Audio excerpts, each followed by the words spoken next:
It is 8:35 a.m. Pacific Daylight Time. It's the 28th day of October 2025. This is episode 1199 of Bitcoin and BIP 444. We're going to talk about it. I'm not going to go into depth about the parameters of it.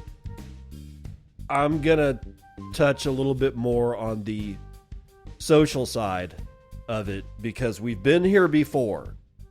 We're finally here. I hadn't been worried about it, and I'm actually still not worried about it. I guess what I should have said, I haven't really seen this whole knots versus Bitcoin Core as an actual issue until now, but only on the social side. I'm going to be speaking from experience in the 2016, 2017, 2018 timeframe when Bitcoin Cash came into play. There's a lot of similarities there. This one's slightly different. In some ways it's worse. In some ways it's better. I'll get to it. But I want to be very clear. If you're worried about this, don't. Just don't. We are going to talk about Metaplanet. And we are going to go over to France. We are going to touch on strategy, formerly MicroStrategy.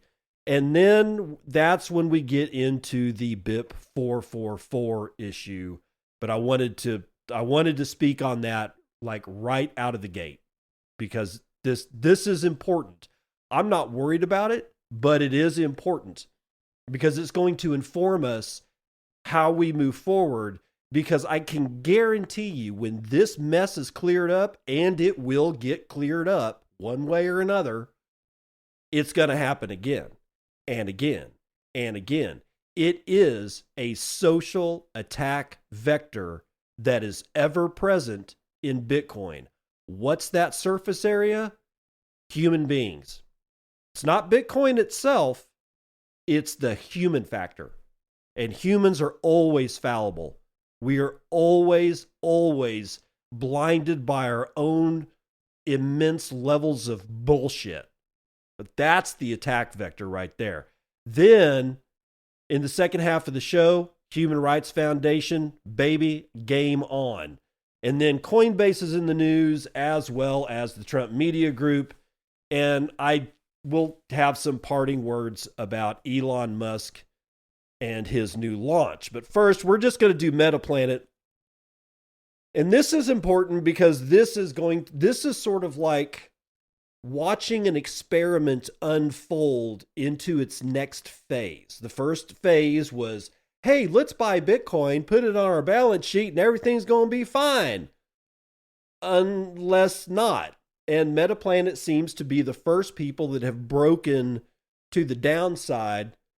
And what I mean by that is with this headline, Metaplanet starts share buyback program to address MNAV decline. Danny Park from The Block hit the ground running, baby. Japan's Bitcoin treasury company Metaplanet disclosed plans to repurchase up to 150 million common shares, equivalent to 13% of its total issued shares, excluding treasury stock.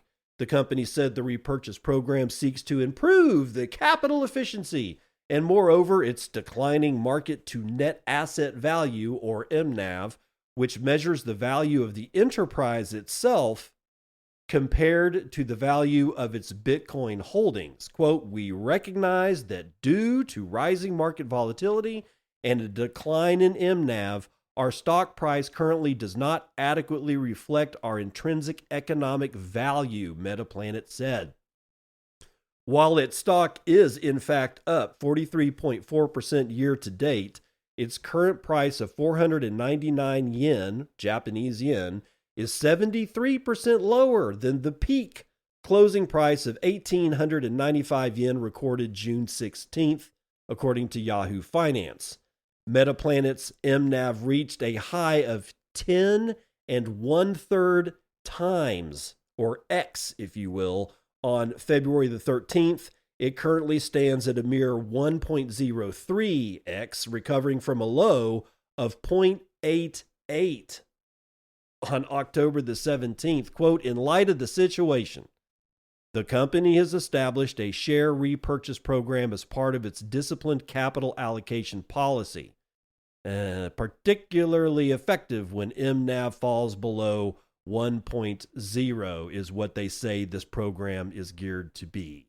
Particularly effective. For the execution of the program, Metaplanet's board of directors has approved the establishment of a credit facility within a maximum borrowing capacity of $500 million, which will run for a year starting October the 29th, 2025. The share repurchases will be made on the Tokyo Stock Exchange. Since launching its Bitcoin strategy in April 2024, the company has accumulated 30,823 Bitcoin valued at $3.5 billion. In a Tuesday disclosure, the company reiterated its goal of reaching 210,000 BTC by the end of 2027.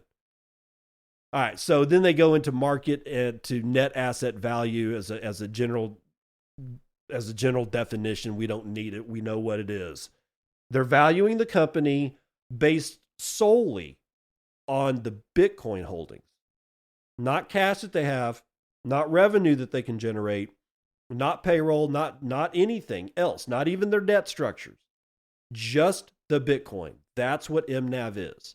If I've got one Bitcoin and $100 million in revenue, let's say a year, that $100 million in revenue a year doesn't count on MNAV. It's only to my Bitcoin holdings, which I believe is not a good indicator of what's going on. But be that as it may, what's the experiment here? What's phase 2 of the experiment?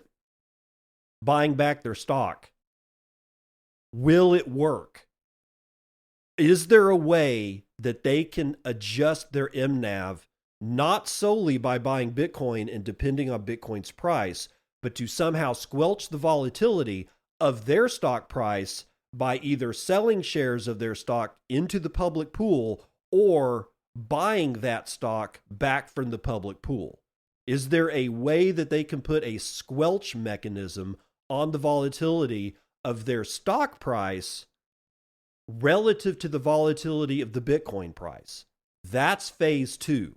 And Metaplanet seems to be the first people to actually launch out of that gate. Will it work? Who the hell knows? Probably. But there's one other thing in this story that I think is glossed over here. For the execution of the program, reading again, Metaplanet's board of directors has approved the establishment of a credit facility with a maximum borrowing capacity of $500 million. So they're going to borrow money to buy shares to somehow or another alleviate the pressure on their stock price that is having problems due to the fact that they've been buying Bitcoin with debt instrumentation like Strategy has. See, that right there, that is problematic. It's just more debt instrumentation to take care of problems caused by debt instrumentation. Baby, it's turtles all the way down.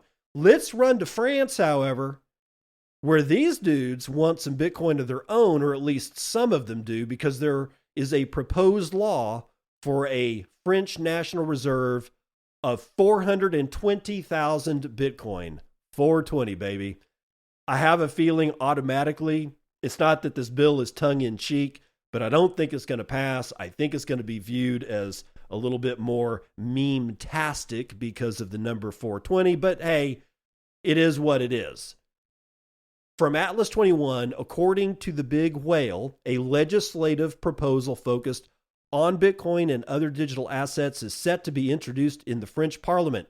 The UDR party, led by Eric Ciotti, or Chody, I don't know how to pronounce it, plans to present a bill that could position France at the forefront of institutional adoption for digital assets.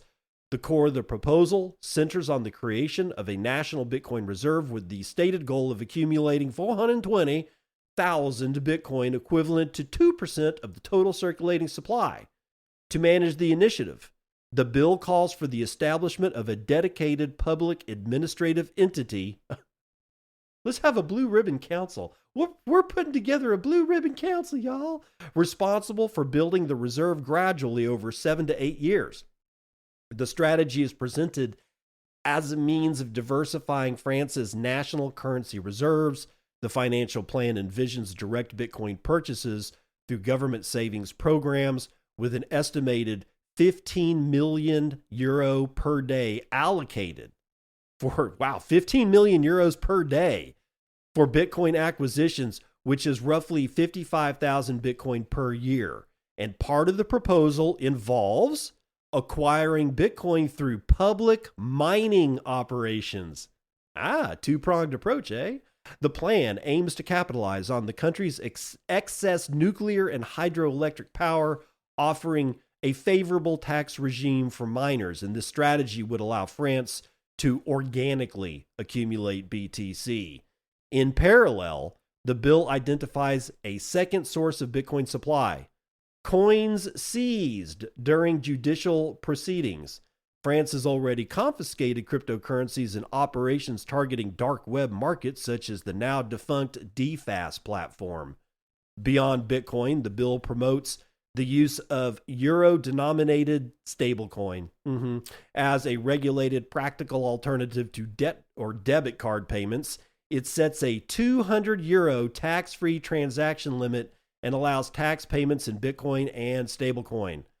The proposal also seeks to ease certain MiCA regulatory constraints at the European Union level, facilitating stablecoin issuance by European banks and corporations. The text explicitly opposes central bank digital currencies, labeling them as a threat to financial freedom. The bill envisions favorable tax and energy treatment for mining facilities, including flexible taxation regimes for dedicated data centers. Additionally, Bitcoin could be accepted as collateral for specific categories on bank loans. Despite the ambition, the proposal faces slim chances of approval. Yeah, you got that right. Given that the UDR party's limited representation in the National Assembly, only 16 members of parliament out of a total of 577. It's not going anywhere, but hey, hats off. Thanks for trying. Take the party's over, take the party, your little swag bag and go away is probably what's going to happen. But still, points for trying, y'all. It's, at least you're like throwing in mining, throwing in some other items other than the fact that they want to take stolen money. I don't like that part at all. But that story said that there was that the second approach was, mining was the first approach, using confiscated cryptocurrency as the second approach. That was wrong. This is a 3-pronged attack. They want to actually buy Bitcoin using euros. They want to mine Bitcoin with mining, and they want to take stolen cryptocurrency and put it into their reserve. That's a 3-pronged approach. There's not 2, but 3. But we've mentioned strategy, so we might as well start right here with strategy earning Standard & Poor's B- rating, marking a major milestone for Bitcoin-backed credit. So yesterday, this was bad. Today, it's good. Out of Bitcoin Magazine, Nick Ward is writing, for the first time in financial history, baby, a major credit rating agency has formally evaluated a company built on a Bitcoin-backed credit model. In news covered by Bitcoin Magazine, the S&P Global Ratings has assigned Strategy Incorporated a B- issuer credit rating with a stable outlook, recognizing not just the company, but the emergence of Bitcoin as collateral inside the credit system. and it marks a watershed moment for corporate finance. Bitcoin-backed credit is no longer theoretical. It is now a rated financial reality. Until now, Bitcoin had been accepted by equity markets, ETFs, and corporate treasury conversations, but credit markets remained untouched. Credit markets are where legitimacy is ultimately decided because they determine who can borrow, at what cost, and against what asset.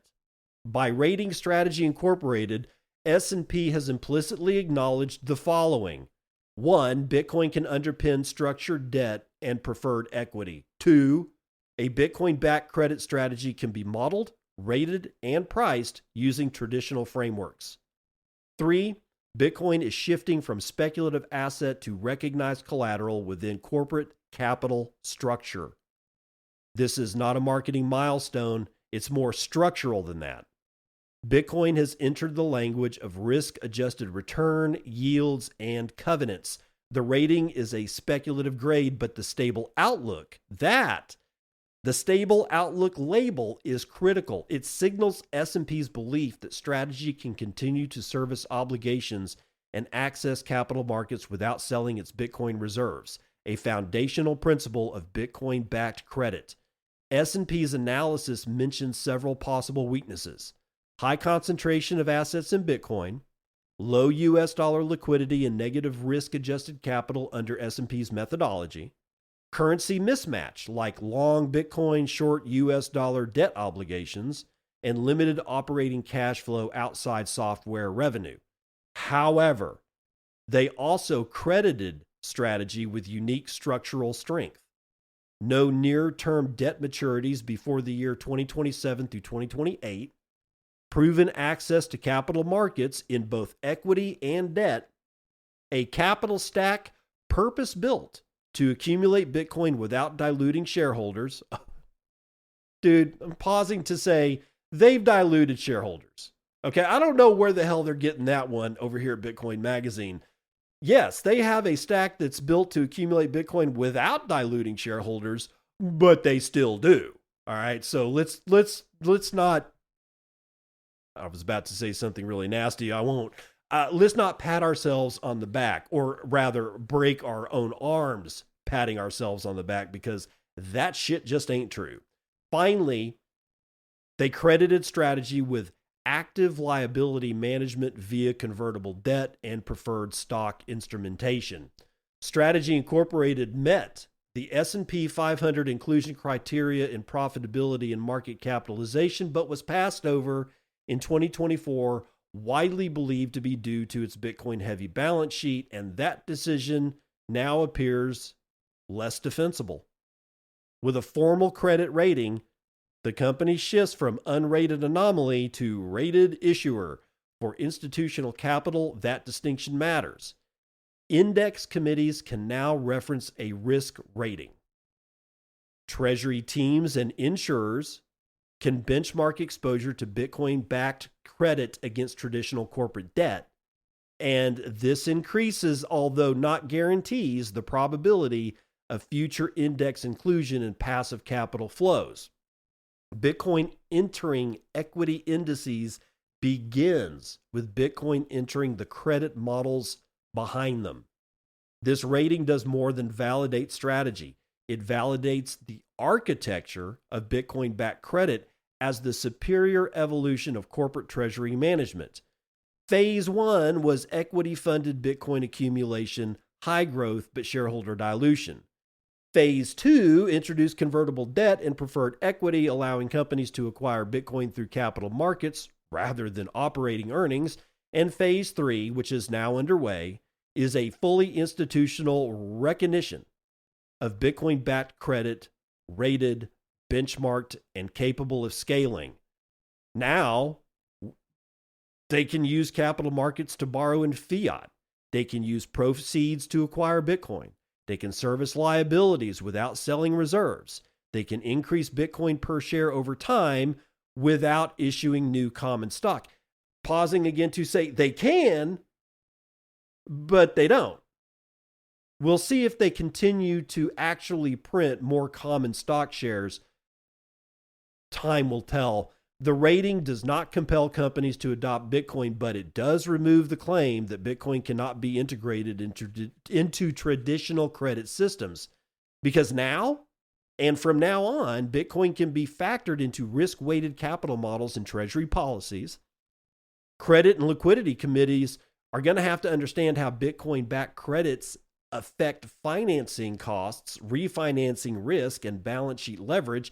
Investors can now compare Bitcoin-based capital structures against other high-yield or hybrid debt strategies, and boards can no longer dismiss Bitcoin as unrateable or unclassified. What makes this moment different isn't that another institution has acknowledged Bitcoin. That's happened before with ETFs, gap accounting changes, and treasury allocations. What's different here is where the recognition now occurred. Not in equity, not in payments, but in credit, the very foundation of corporate finance and all monetary systems. With a credit rating agency like S&P, or when they evaluate a company built on Bitcoin, it does three things that have never happened before. It forces Bitcoin into risk modeling, it legitimizes Bitcoin-backed credit, and it signals to other corporates and lenders that they must now understand Bitcoin not as an investment, but now as collateral, as a credit instrument. This rating does not mean the model is risk-free. It means the model is real enough to underwrite, stress test, and lend against. That is the real inflection point. They are forced to measure Bitcoin. That's the whole thing about this S&P rating coming out in Strategy. That's the end of the article. That's the pivotal moment. There is a river that we have just crossed. And a lot of people are not even seeing it. But S&P rating strategy with Bitcoin as large as a capital structure on their balance sheet as it is, means they're actually rating the risk, the Bitcoin, the credit, the potential, everything about that company based on Bitcoin. So now Bitcoin has entered into the big leagues. Now we've already said that on several occasions when the ETF came out. Everybody's, oh, we're finally in the big leagues. Not really. This one is it. This is the Rubicon. It's more important than people are giving it credit for, because it's all about entering the credit market. I hope that that's very clear by now. And if for whatever reason you feel a little funky because of it, you can take a shower using my friend SoapMiner's soap. Get your soap at SoapMiner.com. That's SoapMiner.com. He's got all kinds of soap, except it all boils down to three main ingredients. 100% grass-fed beef tallow, lye, or also known as sodium hydroxide, and distilled water. Everything else is like organically sourced or like, something like that. Like for instance, his cedarwood tallow bar starts with those three ingredients, and there is like maybe a little bit of colored sand in there to give it some color, and some organic cedarwood essence, like an essential oil or something like that. That's how they do all of their soap. These bars of soap will last like a month. I got a family of 4. I have half a bar, half a bar left of the Earl Grey tallow soap as a hand soap in the bathroom by the hand sink. It's been a month. That bar is going to last me and a family of 4 for 2 months. If for whatever reason you go to SoapMiner.com, that's SoapMiner.com, and you go, well, I don't want to pay $7.50 in Bitcoin for a bar of soap. Dude, it's going to last you like well over a month. I got a family of 4. I'm getting like 2 months usage out of a bar. Really? $3.25? I can't come up with $3.25 for a month of hand soap? Really? No, man. Plus you can get goat's milk, lemongrass, orange clove, lavender, tea tree, peppermint, Earl Grey, redacted. And then he's got body balms. He's got deodorants. He's got 2 pages of product. Go to SoapMiner.com. Grab yourself a bar of soap. use Bitcoin and in the coupon code, get 10% off of your entire purchase. And that also lets SoapMiner know that I made the sale. And then he, under the value for value advertising model, which is this is the only place you'll find it, gets to make a decision how much he thinks me making that sale was worth to him. And then he will get me Satoshis on the other side of that. It's the Circle P. It's where I bring plebs just like you with goods and services to plebs just like you who want to buy said goods and services with Bitcoin. Because if you're not selling it in Bitcoin, you're not in the Circle P. Let's move on to this BIP 444 nonsense. And it is complete nonsense. Let's just read it first. Adrian Zmunsky from Cointelegraph says, F2 Pool co-founder refuses BIP 444 Bitcoin soft fork. Says it's a bad idea. It's bad. It's a bad idea. It is a bad idea. But Chung Wang, co-founder of major Bitcoin mining pool F2 Pool, pushed back against a proposed temporary soft fork aimed at limiting data spam on the Bitcoin network. Let me just pause.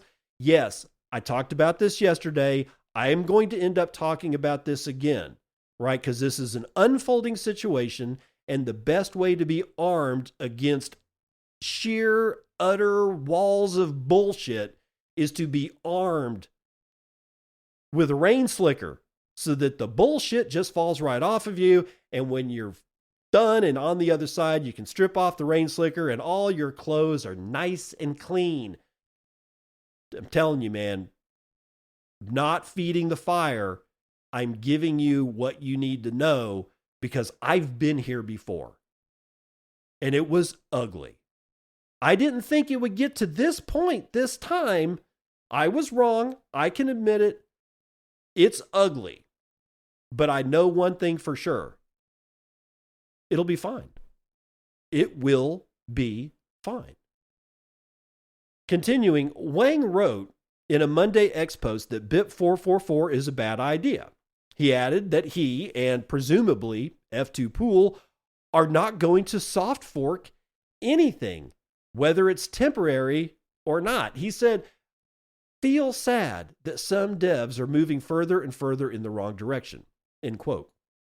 Bitcoin improvement proposal BIP 444 is a temporary soft fork proposal for the Bitcoin network aimed at restricting the inclusion of arbitrary data, which its proponents view mainly as spam. The soft fork would limit non-transactional data, which enables alternative uses for the Bitcoin blockchain, to 83 bytes, among other limitations. BIP 444 appears to be a response to a late September update from leading Bitcoin node software Bitcoin Core. The update in question removed the 80-byte cap on op return, a part of a transaction script that allowed users to embed arbitrary data. Many have viewed the change as corporate capture of the Bitcoin blockchain since it allows companies to build layer 2s and other infrastructure on Bitcoin. Furthermore, some argue that allowing more arbitrary data on-chain results in faster increases in blockchain size, higher node requirements, and greater centralization. Others pointed out that this is part of a debate that dates back to the very early days of Bitcoin itself. Additionally, proponents of the change highlight that it is hard to ensure miners enforce a rule that goes against their own incentives. A January 2024 review revealed that miners such as F2 Pool were already including non-standard transactions that exceed op return limits. The BIP, submitted by pseudonymous developer Dathon Ohm, is called a reduced data temporary soft fork and suggests to temporarily limit the size of data fields at the consensus level. The limit would last until Bitcoin block 987424, or about 1.27 years from now. In a dedicated mailing list, the creator explained that the idea is to strongly reaffirm in consensus that Bitcoin is money, not data storage. After 1 year, the soft fork expires, giving us time to come up with a more permanent solution, they say. BIP444 is a temporary soft fork that would close most data embedding paths on Bitcoin, including stricter size caps on outputs and pushes, bans on annexes, unknown witness versions, deep taproot trees, op_success, and conditional branches. This limits ordinal-based non-fungible token creation, large data payloads, and complex scripts while keeping simple monetary unaffected. I think they meant keeping simple monetary attributes unaffected.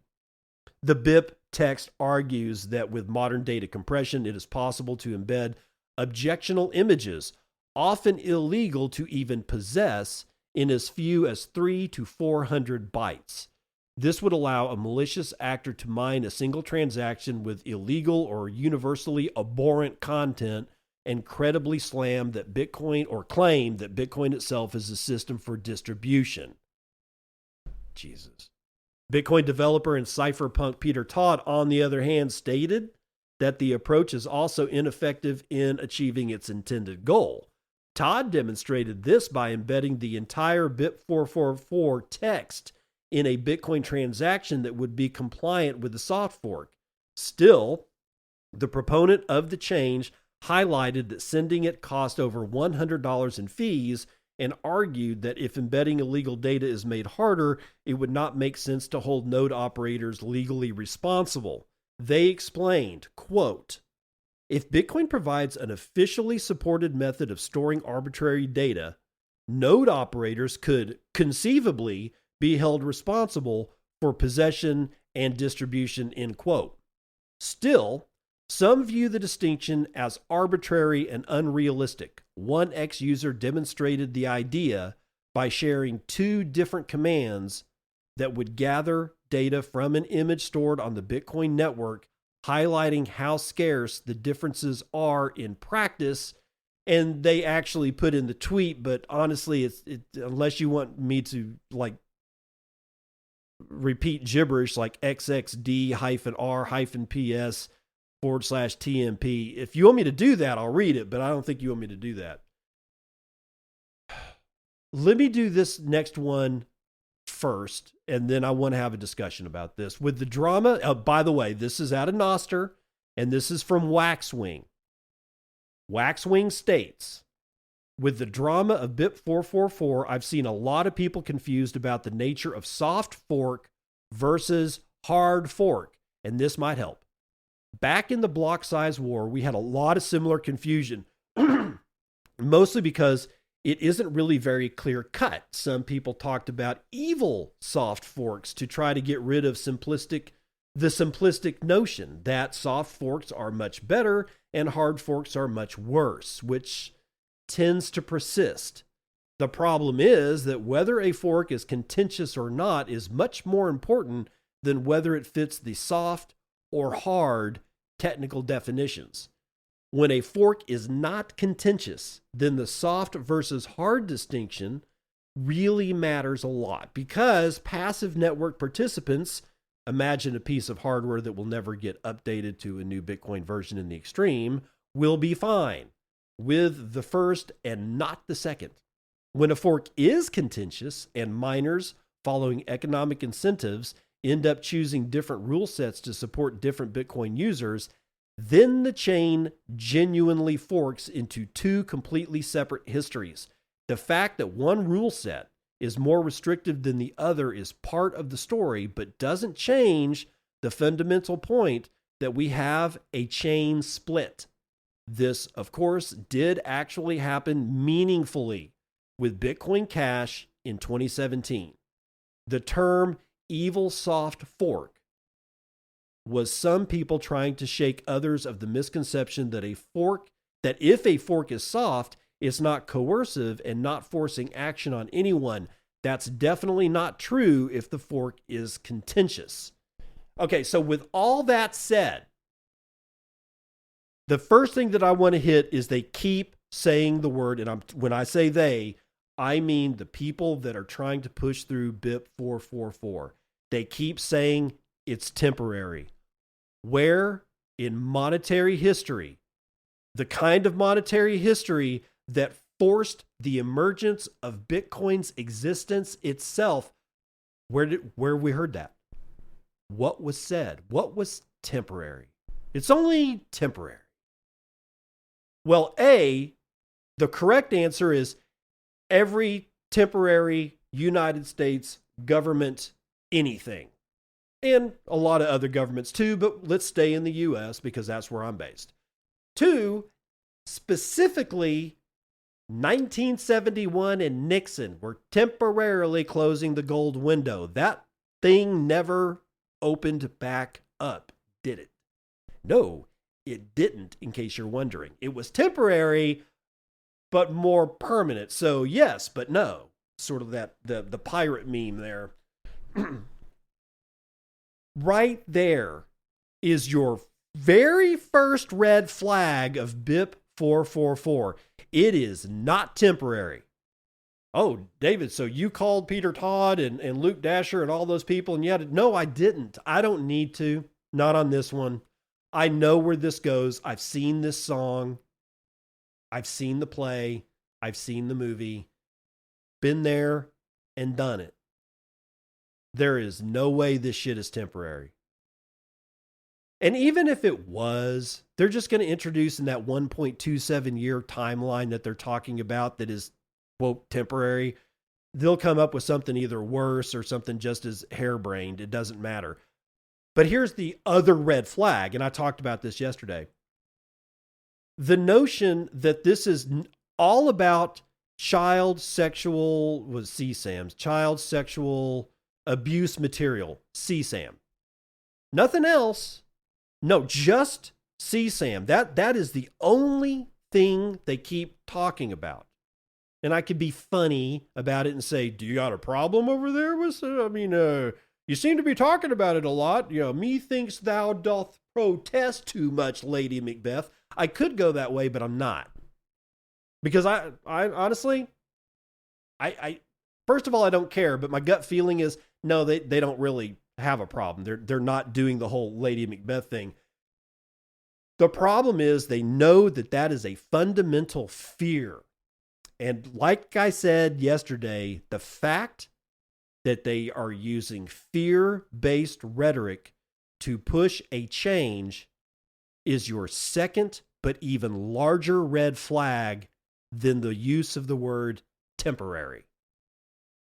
Everything about this smacks of Roger Ver, 2015, 2016, leading into 2017, and the actual hard fork of Bitcoin into what we have today and the failure that is Bitcoin Cash.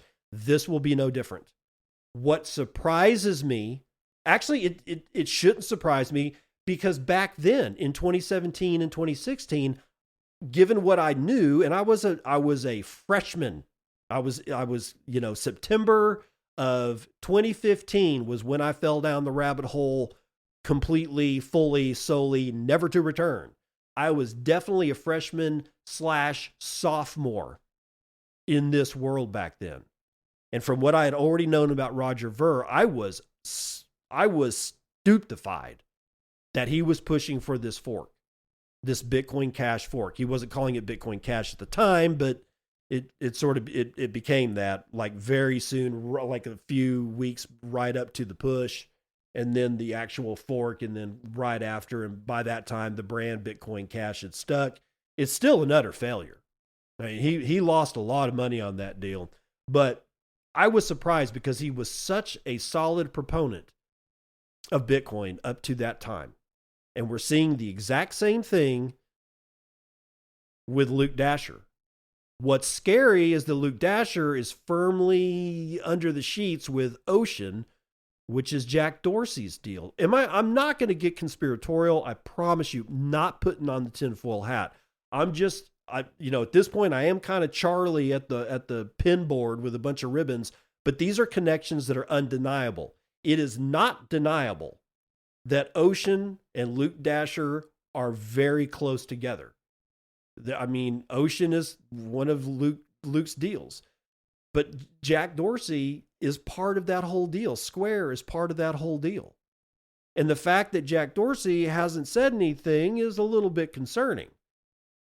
He's got a lot of weight to throw around, a lot more than Luke Dasher. But getting back to the problem at hand, it doesn't matter who this is. What's the red flag? The use of the word temporary and fear-based rhetoric to push a change. If you don't do this, you're going to get in trouble.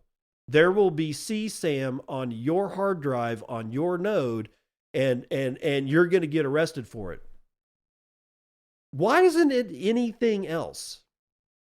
There's a lot of stuff that I can save as a digital copy, which I could embed into a Bitcoin transaction, as far as Luke Dasher is concerned. And it's illegal too, and it has nothing to do with child sexual abuse material. All right. It could be a short video of, I think it's actually, and I may be wrong, I think it's illegal to possess a video of somebody actually being murdered. It's certainly, it would have to be illegal to possess a video of somebody getting raped. It would definitely be illegal for me to outline how to build a dirty bomb out of stolen crappy, I don't know, cesium-124 or whatever the hell it is. That's definitely illegal. But I could put those plans. I could digitize that. I could put that. Why are we not concerned with that? Why are we not concerned with using Bitcoin blockchain to coordinate, I don't know, terrorist attacks? This entire argument falls apart almost immediately when you start looking at here's the question. What other things that are completely illegal to possess that are also able to be fully digitized and sent through an email or a Bitcoin transaction? What else exists that's illegal that way? Because there's a lot more shit that's illegal that I can represent that way than CSAM. Why CSAM? Because it's the most contentious, the most fear instilling. And that's why this is such a fucking problem. That these people are not looking at you and me like other humans that need to be treated with dignity and respect. No, they're just saying, how the hell can we scare the piss out of as many people as we can, as fast as we can, so we can get this shit done? And that brings up my third red flag. Why now? Why is it critical now? We had rare Pepes on Bitcoin in 2014. It's a digital representation of an image. We already know that there's child pornography on the Bitcoin blockchain. We already know it's there. There's other things there too. Why now? Why right now? Again, I'm not going to tinfoil hat it, but I sense an urgency that I did not actually sense in the Bcash Bitcoin fork. Right? There was an urgency there, but this feels different. And that worries me. Parting words on this section. Do not be afraid. We've been through this before. It will rectify itself. The worst thing that can happen is we get a hard fork and you get Bitcoin, a different kind of Bitcoin from that hard fork. You can choose to sell it. You can choose to keep it. You can choose to do whatever the hell you want with it. It will not affect whether or not the original Bitcoin chain mines a new block. If you keep that in mind, then it doesn't matter what Luke says. It doesn't matter what Mr. Ohm threatens with federal court and prosecution. None of that shit matters. The only thing that matters is tick tock, next block, let's run the numbers.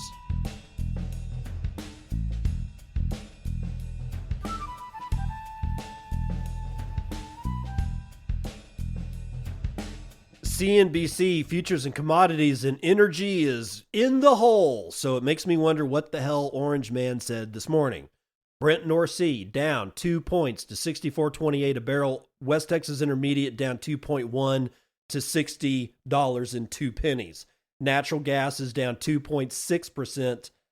Gasoline down 0.47% to $1.91 a gallon, and Murban crude is down 3.5%, 65.56. It's palindrome oil, boys and girls. Metals are not having a good day either. Palladium is down 0.9%. Peter Schiff's favorite pet rock is down 1%, $3,976. It hasn't been above 4,000 since yesterday. Platinum is actually up a quarter of a point. Silver's up 0.7 to $47.18. Copper is down, but only slightly. Ag is fully mixed today. The biggest winner seems to be soybeans. Ooh, soybeans. Oh, because China agreed to buy our soybeans. So soybean is rallying 1.57% to the upside today. The biggest loser is chocolate. Actually, it may be cattle. No, cattle looks good. Chocolate, 2.91% to the downside. Live cattle is in the green, but barely. Lean hogs down a half. Feeder cattle are getting hit, 2.5% to the downside. The S&P moving sideways in the green. NASDAQ is up a half. The Dow is up 0.4%, and the S&P Mini is down 2/3 of 1 point. Meanwhile, at $114,720, Bitcoin has a market cap of $2.29 trillion. We can now get 28.9 ounces of shiny metal rocks with our one Bitcoin, of which there are 19,941,026.16 of. Average fees per block are low. Again, hasn't changed. 0.02 BTC taken in fees on a per block basis. There's about 40 blocks carrying 127,000 unconfirmed transactions waiting to clear at high priority rates of 4 sats per VByte. Low priority is going to get you in at 3.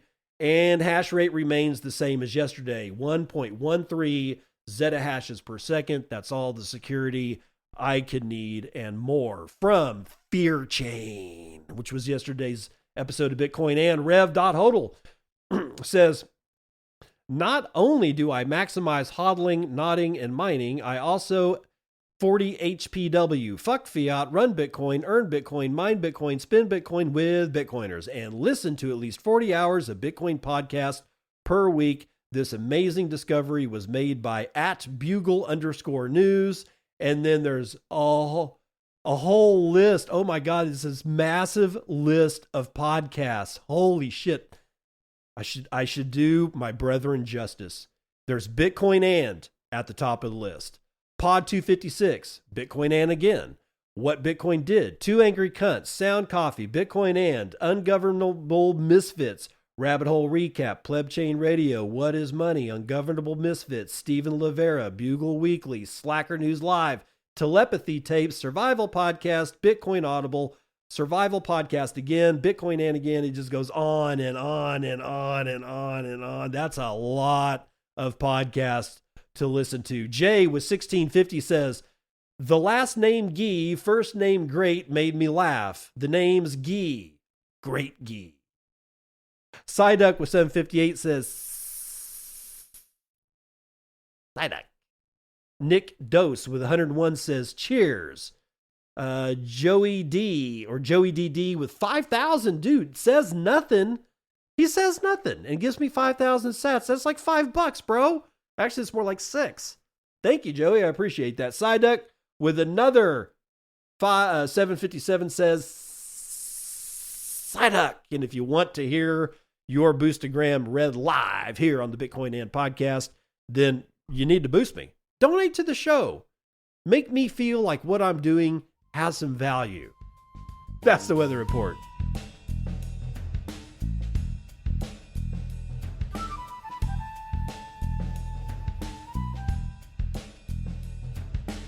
Welcome to part 2 of the news that you can use. Bitcoin Magazine's Micah Zimmerman starts us off right with Human Rights Foundation grants 1 billion Satoshis to 20 freedom tech projects worldwide. The Human Rights Foundation has announced a new wave of funding through its Bitcoin Development Fund, distributing 1 billion Satoshis to 20 projects around the world. The grants awarded to developers, educators, and activists span Asia, Africa, Latin America, and Europe, and aims to strengthen Bitcoin's role as a tool for human freedom. HRF has a mission to empower the more than 5.9 million people living under authoritarian regimes. Dude, did you mean billion? Because I think this more than 5.9 million people are living under authoritarian regimes. Anyway, they want to help that through open source technologies enabling private communications, censorship-resistant finance, and decentralized coordination. Since launching the Bitcoin Development Fund in 2020, they've been at it for 5 years, actually almost 6. HRF has provided more than $9.6 million of Bitcoin to 319 projects across 62 separate countries. The foundation's approach merges human rights advocacy with technical development, supporting builders who are creating practical tools for dissidents, journalists, and ordinary citizens. Quote, Bitcoin is more than just monetary innovation. It's a survival mechanism for billions, billions of people living without political or economic freedom. So who gets them? Here's the list. Nymius, Bitcoin's transparent ledger. There's Daniela Brazzoni, Bitcoin nodes. Let's see, reveal user metadata with whatever. I guess that's what she's working on.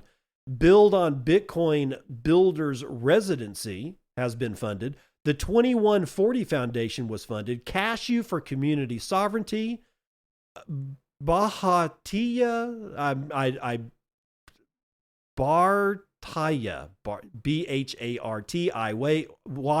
Bitcoin got funded. Bitcoin Education for Lebanon's Liberty and Empowerment.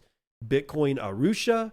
Bitcoin for Fairness, Exile Hub, Alberto Gargarosa, Want Clue, Peter Tionum, BitScript, Code Orange Dev School, Demo Lab, Nostr under Autocracy. There's my Nostr guys. Yeah, baby. Colonel Kind, Eric Holguin, Craig Warmke, and Troy Cross. Sweet. They both got funded. Bitchin', dude. HRF is a powerhouse in this space, and nobody gives them that much credit for doing what they do. I'm kind of sick of it, honestly. It's the Human Rights Foundation has been around for a very long time, and they were like, I keep trying to figure out when the hell Alex Gladstein, the one of the head honchos up there, I still can't find the beginning of his rabbit hole. I don't know when he got into Bitcoin. It's almost like he's always been a Bitcoiner. And therefore, HRF has somehow ingested that DNA, and Human Rights Foundation is now fully Bitcoin and has been for years. Okay, years. If you want to give, if you need something to give to, that you want to get like a tax credit or something for tax purposes, don't give to NPR or PBS. Give to the Human Rights Foundation. I'm just saying. Now, Coinbase, I know everybody's most favorite company to hate in the space, disrupts Bitcoin-backed lending with a low bar for servicing Americans. And I ask you, what could possibly go wrong? Andre Bagansky out of Decrypt. As Coinbase leans into its Bitcoin-backed lending product, the exchange is offering customers competitive rates by connecting them with very lightly vetted pools of capital, which don't require people to provide personal information before funds are dispersed to Americans. Although the exchange's competitors have attained state-by-state licensure to provide similar services, Coinbase's product isn't subject to the same potential barriers because the company is acting as a technology provider and not lending customers assets itself. A little bit of firewall there. Instead of doing business with Coinbase, the exchange's customers, through Coinbase's mobile app, are actually depositing funds into a decentralized finance protocol called Morpho. On Morpho's platform, they can post Bitcoin as collateral for loans in Circle's USDC. Alternatively, those same customers can deposit USDC into Morpho to earn what? Yield. This is my favorite word on this show. In the U.S., lenders are required to abide by KYC and AML regulations to ward off financial crimes. And these requirements include obtaining personally identifiable information from their users, like names and addresses. But a permissionless protocol like Morpho wasn't designed to oversee transactions like most financial institutions do. In DeFi, infrastructure is designed to let capital flow freely between individuals, no matter who they are.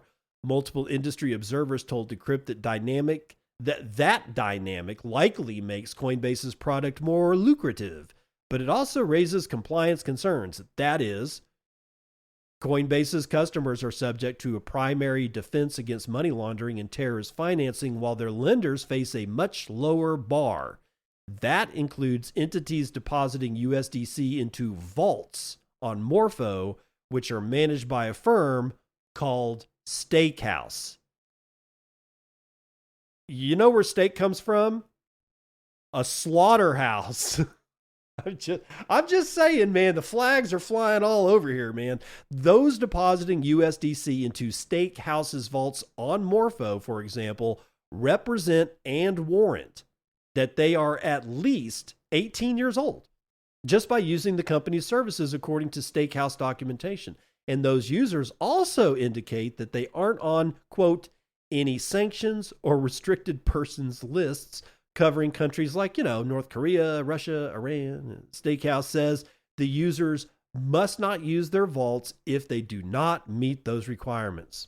But it doesn't appear to have a standard verification process in place. Still, Steakhouse says it can suspend access through third-party platforms and interfaces. Quote, any Coinbase user who deposits their USDC in a Morpho vault is fully KYC'd, in addition to Morpho's own geographic and sanctions screening, a Coinbase spokesperson told Decrypt.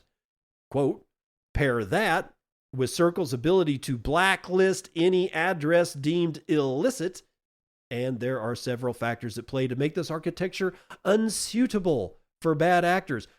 Pausing to say this is unsuitable for anyone. All right, the fact that Circle can just shut down your money, you're using a CBDC. I'm sorry, but you're using a CBDC. Is the same true for Tether? Yeah, it is. It just is. They can shut down your shit too, man. So let's not play favorites here.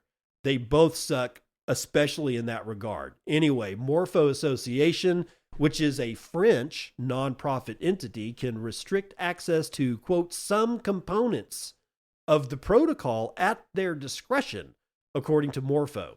Among several reasons, that includes legal and regulatory requirements. The New York Department of Financial Services approved a limited implementation of Coinbase's Bitcoin-backed lending product, according to a person familiar with the matter.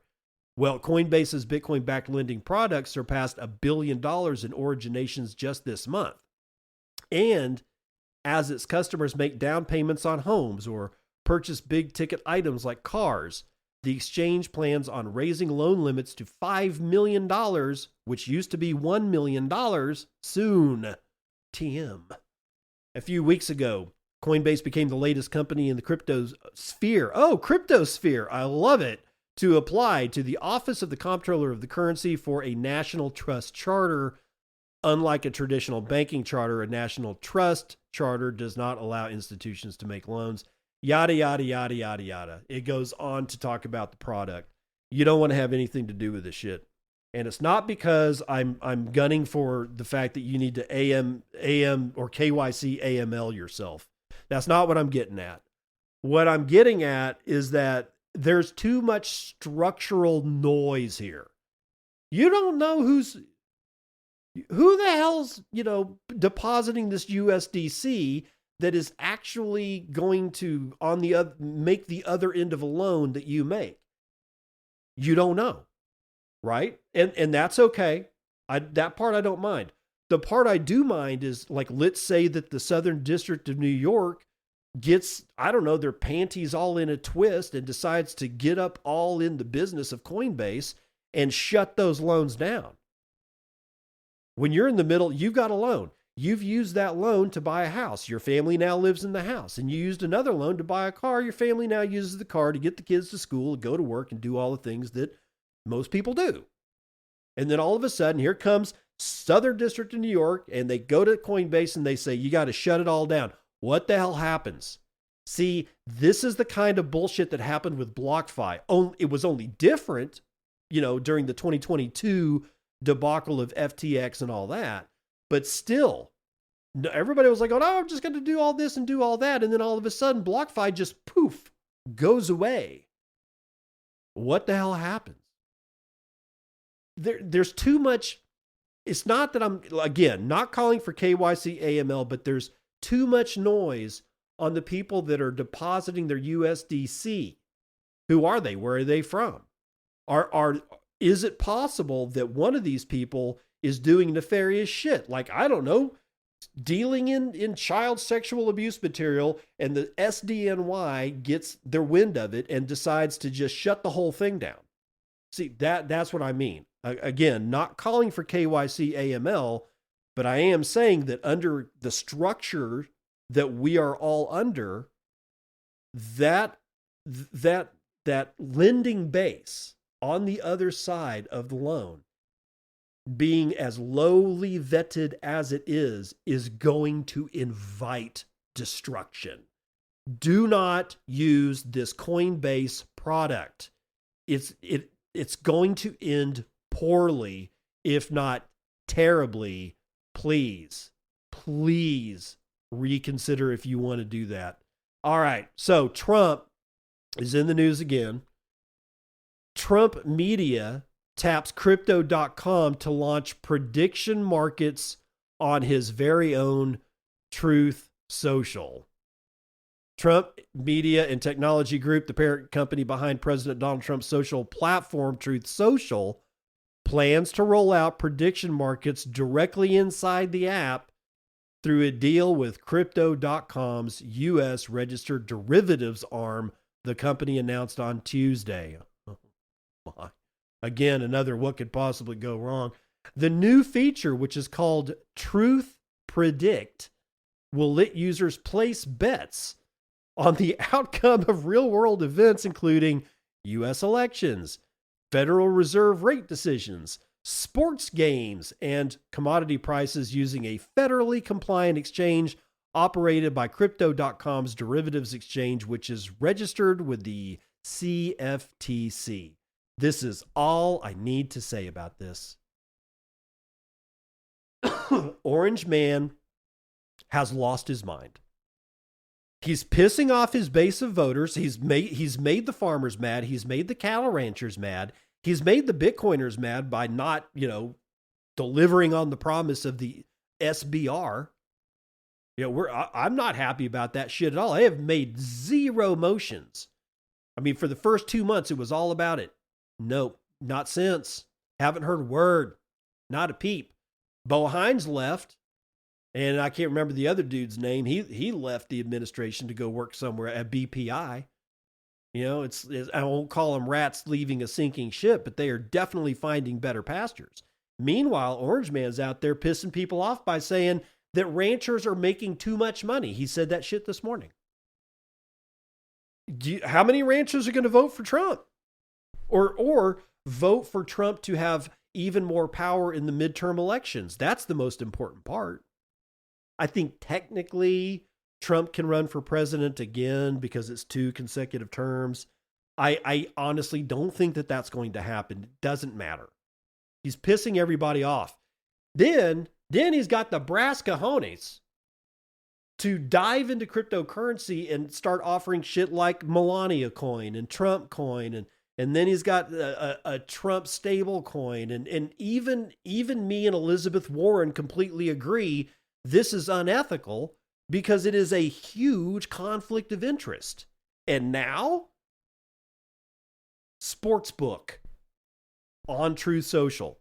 As if they didn't have enough ammunition to completely torpedo midterm elections, Orange Man does it again.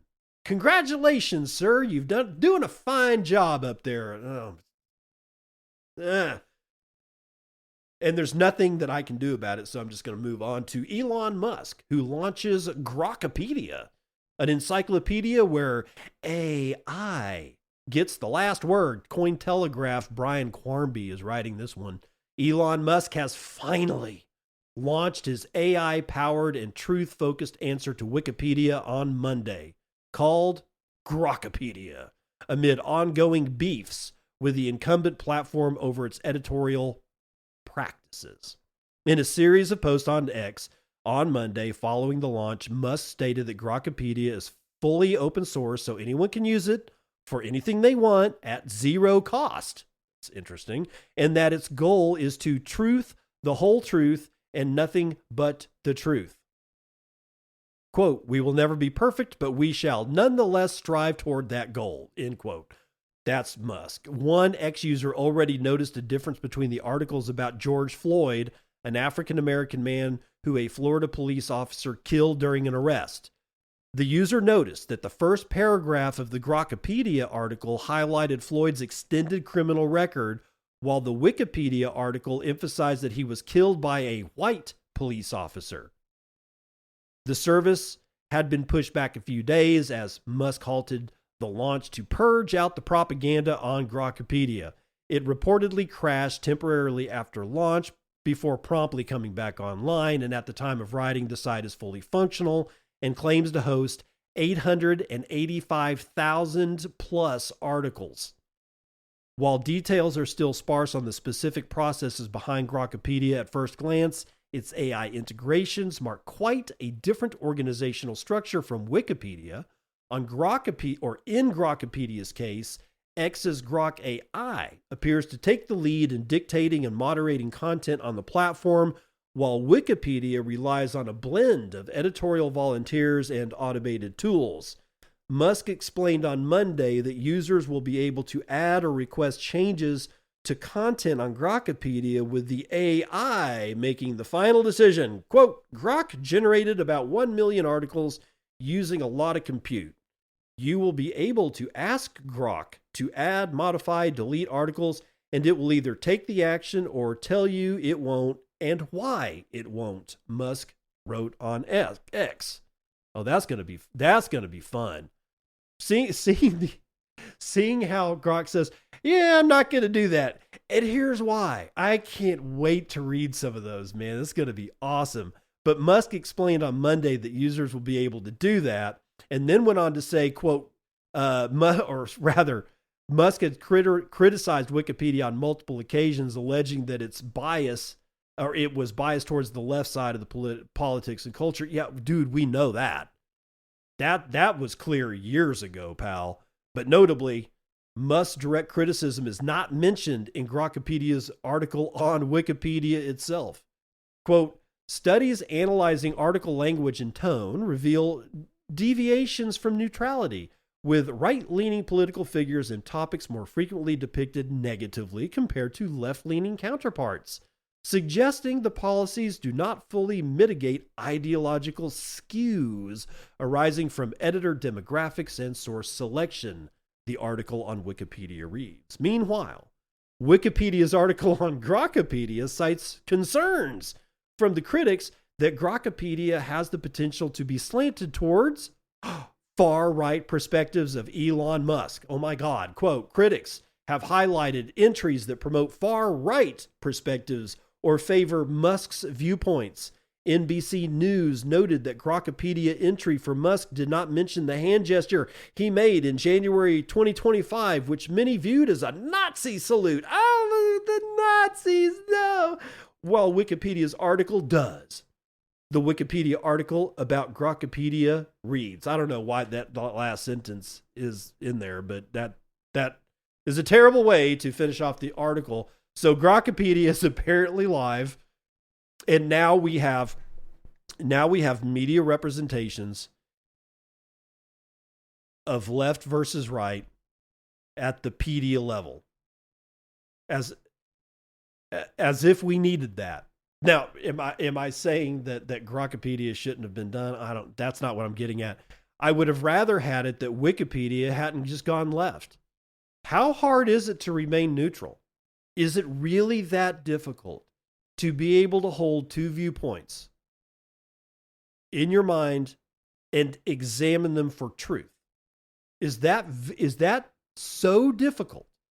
It's clear to me that Wikipedia is just a left-leaning, blue carpet draped piece of shit now. It's almost impossible to get any kind of decent information out of Wikipedia, right? Is Grokawikipedia going to be better? Probably not. Honestly, this is the one thing that Wikipedia said that is probably right. That Grok is probably going to be on the far right. So therefore, if I were looking at Grokawikipedia, I would ask the same question. Is it so hard to try to gain a neutral stance on a particular subject? It seems like it is. It's not for me, and it's not for a lot of people I know. But when I'm having personal discussions with people, or I just, I don't even, like, there's been times where it was literally the meme, no one. And then there's just a blank space behind the word no one. And then all of a sudden somebody launches into how Trump sucks. I was just thinking about how Trump sucked. Have you been there? Is it as excruciating and exhausting to you as it is to me to go, oh my God, you care about this? He's a fascist. Really? Is he? I mean, I'm not, this isn't in defense. I'm just saying we could do the same thing with Biden. I was just sitting here thinking about how much I hate Joe Biden. Okay. How does that help you in your daily life? It doesn't. See, this is what I'm getting at. What could help you in your daily life is being able to look at the subject of Joe Biden's presidency and be neutral about it and actually look at the facts and make a determination based on those facts in the atmosphere of as neutral as you can get what actually happened. Then and only then may truth have a chance to see the light of day and take a breath. Both of these platforms are fucked. I'm sorry. They just are. They might be fun. And I honestly think Grokawikipedia is going to be a lot of fun to play with. It doesn't mean that I'm going to trust anything that it says. I don't trust anything that Wikipedia says, but Wikipedia is going to be the boring one. Here's the brilliance of the feedback of you. Okay, let's just parse this out. I go to Wikipedia, I read an entry, I think it's wrong. I put in like a request, hey, this needs to be changed. Probably not going to see anything at all because, they got editorial staff, they got a few tools, but Grokawikipedia's got AI. I'm not saying that AI is better. I am saying that it has the ability to be and will therefore be extremely responsive. Not in the way that you want, just the fact that it acknowledges that you're doing something. It's like, oh, hey, I see you want to make an edit to Elon Musk's biography. Go fuck yourself. That, even if it's the most negative response that you can get, the user experience is going to be one of a back and forth in real time. That is a completely different feel than what anybody gets out of Wikipedia. Wikipedia feels passive. Grokawikipedia is going to feel active. Guess which one is going to feel more at home for people as a user? Even left-leaning people will probably gravitate to it because there is a, like a call response action. Hey, you should really, Grok, mention the fact that he gave the Nazi salute. And Grok says, no, I'm not going to do that. And here's why. Well, I think you're wrong. Blah, blah, blah, blah, blah. Saying Grok says, oh, I think you're wrong. Blah, blah, blah, blah, blah, blah. That's a conversation, even if it is with something fake, even if it is AI. You're not going to get past the human nature of wanting to interact, whether it's with a human, a piece of machinery, doesn't matter. Everybody wants an interface to everything. It's what informs our being. Musk is going to win with this. Wikipedia's days are numbered. They've been begging for money for so long, it's not even funny. They used to not beg for money, but they've been begging for money for like 10 years. It's just on their website. It's like, dude, we're dying over here. Give us money. Grok, not going to have that fucking problem. So Wikipedia is just going to wither and die at one point. It'll take years. Yeah. There will be defenses mounted for it. Yeah. But unless they change their interface to be more responsive and more like a user experience needs to be, yeah, you can kiss Wikipedia goodbye. And I'm leaving as well. Got nothing else to say, so I'll see you on the other side. This has been Bitcoin and I'm your host, David Bennett. I hope you enjoyed today's episode and hope to see you again real soon. Have a great day.